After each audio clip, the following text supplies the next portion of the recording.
नमस्कार मेरे बहुत प्यारे मित्रों। हम लोग अनुच्छेदों के क्रम में बात कर रहे थे, यानी अनुच्छेदों की श्रृंखला में बात कर रहे थे, जिसमें हम लोग पिछले वीडियो हम लोग आर्टिकल 143 के बारे में बात किए थे, यानी अनुच्छेद 143 के बारे में समझे थे, जिसमें क्या था कि राष्ट्रपति महोदय उच्चतम न्यायालय से परामर्श ले सकेंगे।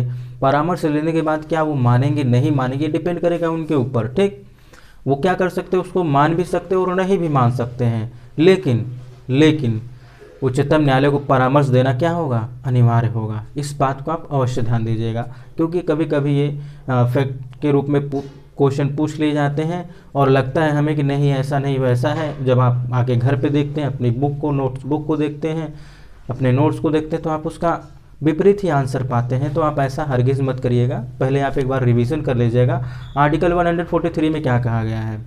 अब हम लोग आज बात करेंगे आर्टिकल 144 और आर्टिकल 145 के बारे में बात करेंगे। ठीक, यहाँ पर मैं केवल आर्टिकल की बात कर रहा हूँ, मैं किसी धारा की बात नहीं कर रहा हूँ। जब हम लोग धारा की बात करेंगे, धारा 144 जिसमें हम लोग कर्फ्यू के बारे में समझेंगे, ये शांति क्या होता है, इंटरनेट सेवाएं क्यों बंद हो जाती हैं।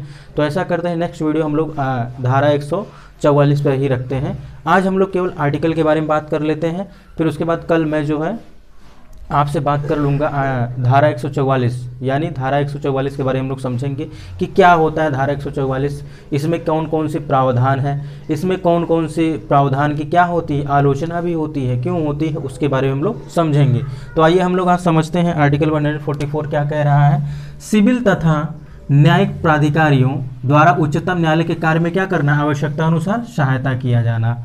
ये क्या होता है, देखिए जितने भी सिविल होते हैं, सिविल से तात्पर्य क्या होगा, सिविल से तात्पर्य जहाँ पर क्या होते हैं मजिस्ट्रेट साहब आ जाएंगे, और न्यायिक से क्या तात्पर्य होगा, जो न्यायिक से जुड़े हुए प्राधिकारी होते हैं।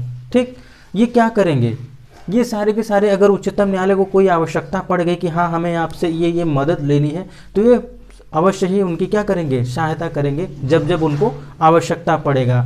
और वो किसी भी विषय पर हो सकता है, किसी अपराधी को पकड़ना हो गया या फिर किसी क्रिमिनल को ऐसा कुछ करना हो गया, तो इनको जब भी कोई ज़रूरत होगी, कोई फाइल लेनी है, कोई डिटेल्स लेनी हुई, तो ये आवश्यकता के अनुसार उनसे हेल्प ले सकते हैं। कौन, उच्चतम न्यायालय ले सकती है। तो आप इस बात को ध्यान दीजिएगा कि उच्चतम न्यायालय कि जब जब आवश्यकता होगी तो सिविल और न्यायिक प्राधिकारी जो होते हैं, यानी जो अथॉरिटी होते हैं सिविल और न्यायिक, ये क्या करेंगे, इनकी आवश्यकता के अनुसार क्या करेंगे, हेल्प करेंगे। तो आइए अब हम लोग बात करते हैं आर्टिकल 145 क्या कह रहा है।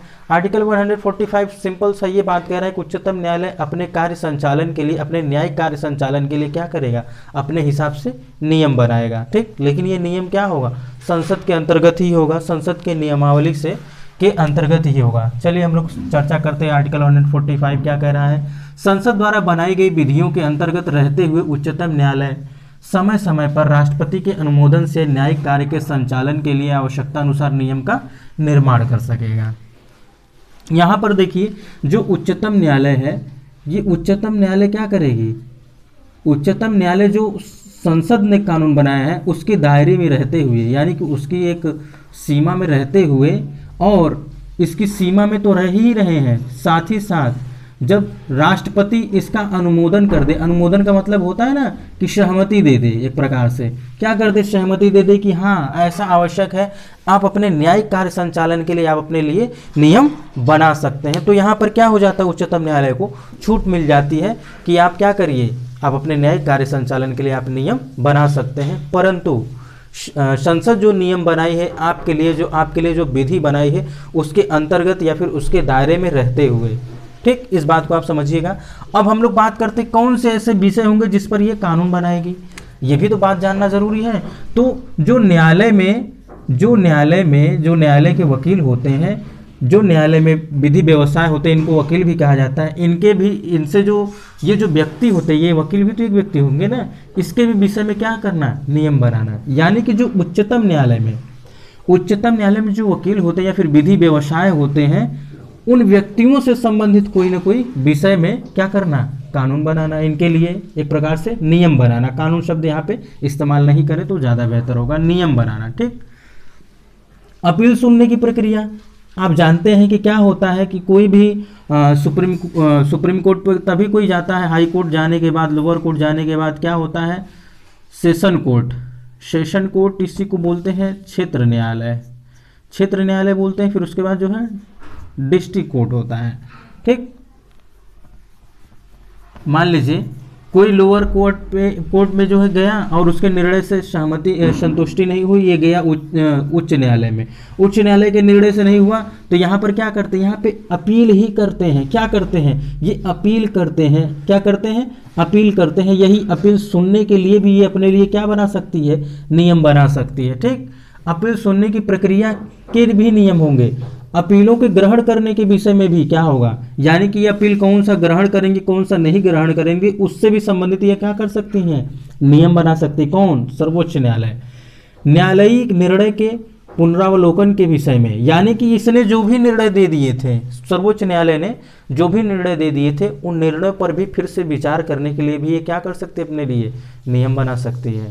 ठीक, इसने कोई डिसीजन दिया, कोई निर्णय सुनाया, उसके बाद क्या इसको लगा कि नहीं यार कुछ तो हो गया है, थोड़ा हम लोग इसमें संशोधन करना चाहिए, हमें कुछ बढ़ा देना चाहिए फिर घटा देना चाहिए, तो उस विषय में भी अगर इनको कोई नियम बनाना होगा तो बना सकते हैं। वो किस आर्टिकल के अंतर्गत, आर्टिकल 145 के अंतर्गत। ठीक, और कार्यवाहियों को रोकने के संबंध में, यानी कि कार्यवाहियों को रोकने के संबंध में कोई नियम बनाना है, यानी कि मान लीजिए कहीं पर कोई कार्यवाही चल रही हो, किसी भी न्यायालय में चल रही हो, तो ये क्या कर सकती है, सुप्रीम कोर्ट उस कार्यवाहियों को वहीं रोक भी सकती है। आप जब पांचों रीट के बारे में समझे होंगे, पांचों रीट जो थी, बंदी प्रत्यक्षीकरण, परमादेश, प्रतिषेध, उत्प्रेषण और अधिकार परीक्षा, उसमें भी आप यही देखे होंगे कि कोई भी प्रक्रिया अगर निचले किसी न्यायालय में चल रही होती है, सुप्रीम कोर्ट उसे अपने पास मंगा सकती थी और उस पर बहस कर सकती थी। आप उसी संदर्भ में इसको भी समझिएगा कि क्या हो रहा है कि अगर कोई भी कार्यवाही चल रही है, उस कार्यवाहियों को रोकने के संदर्भ में भी अगर इसे कोई नियम बनाना है तो ये अपने हिसाब से नियम बना सकती है। तो ये हो गया आर्टिकल 144 और 145। थोड़ा सा इंपॉर्टेंट कुछ बातें हैं, आप इसको भी अवश्य जान लीजिएगा। कभी कभी कोई आप कहीं इंटरव्यू फेस कर रहे हो, कहीं पर आप क्या कर रहे हो, मेंस लिख रहे हो, और छोटे छोटे पॉइंट को जरूर उसमें ऐड किया करिए। जैसे न्यायालय के प्रत्येक निर्णय खुले न्यायालय में लिया जाए, सुनाया जाएगा। इसका मतलब क्या होगा, ऊपर छत ही नहीं होगा।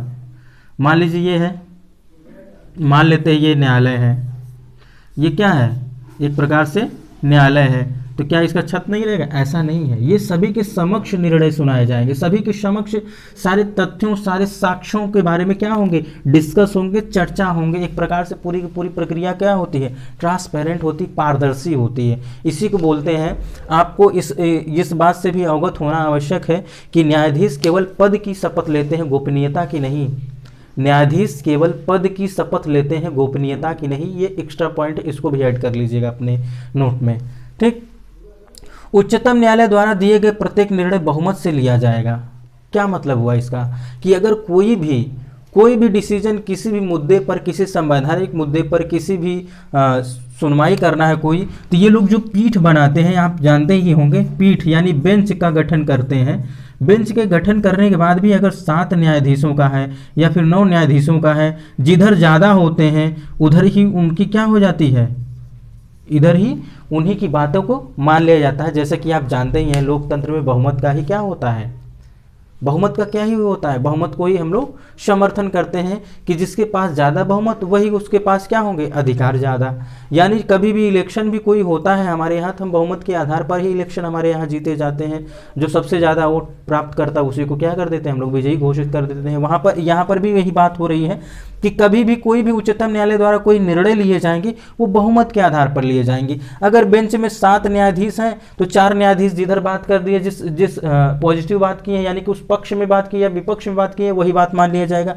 अगर न्यायाधीश 9 है यानी 9 है, तो जिधर 5 वाले बात करेंगे, नेगेटिव करें चाहे पॉजिटिव करें, या फिर उस इशू के या फिर उस मुद्दे के पक्ष में करें, विपक्ष में करें, वही बात मान ली जाएगी।